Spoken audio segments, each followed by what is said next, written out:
Hi అందరికి.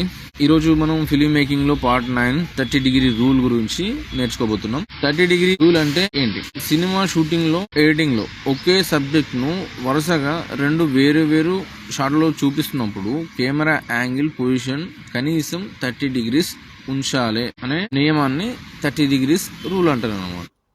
దీన్ని ఎలా ఉపయోగించాలి? ఒక మనిషి లేదా ఒక వస్తువు మనం ఎక్కడి నుంచి షూట్ చేస్తున్నామో అక్కడ నుంచి కొంచెం పక్కకు జరిపి 30°లుగా మార్చాలి.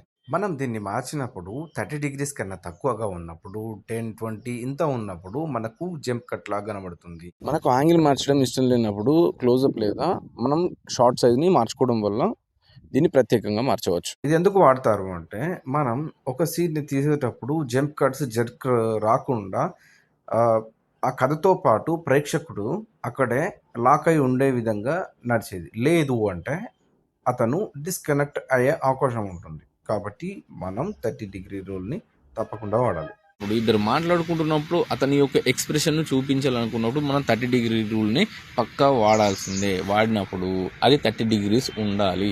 ఉన్నప్పుడే మనకు జర్క్స్ జంప్ కట్స్ రావు. ఈ 30° ని ఖచ్చితంగా మనం మెయింటైన్ చేయడం వల్ల ఈ షాట్ నుంచి ఇంకొక షాట్ కి షిఫ్ట్ అయ్యేటప్పుడు ఆ ఫ్లో మిస్ కాకుండా స్మూత్ ట్రాన్సిషన్ మనకు కనిపిస్తుంటుంది అనమాట.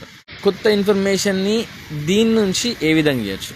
మనం యాంగిల్ చేంజ్ చేసినప్పుడు మాత్రమే కాకుండా షార్ట్లోని క్యారెక్టర్ ఎక్స్ప్రెషన్, బ్యాక్గ్రౌండ్లో ఏం జరుగుతుంది, ఎవరైనా కొట్టడానికి వస్తున్నారా, ఎవరైనా దాడి చేయడానికి వస్తున్నారా, వెనకాల డైనోసార్ వచ్చిందా, ఏదో విషయాన్ని మనకు క్లియర్గా అర్థమైపోతుంది అనమాట.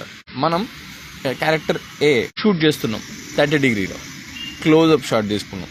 క్లోజప్ షాట్ తీసుకున్నప్పుడు ఈ ఎదురుగా ఉన్న వ్యక్తి అతనితో మాట్లాడుతున్నప్పుడు మనం క్లోజప్ షాట్ తీసుకున్నాం కాబట్టి అతని కళ్ళలో వచ్చే ప్రమాదాన్ని, ఒక రూల్ని పర్ఫెక్ట్గా వాడడం తెలిస్తే దాన్ని బ్రేక్ చేయడం కూడా తెలుస్తుంది అనమాట. ఈ రూల్ని బ్రేక్ చేయొచ్చు, బెండ్ చేయొచ్చు. ఏ విధంగా బెండ్ చేయాలి, ఏ విధంగా బ్రేక్ చేయాలి అనేది ముందు పార్ట్స్లలో వచ్చే పార్ట్స్లలో తెలుసు.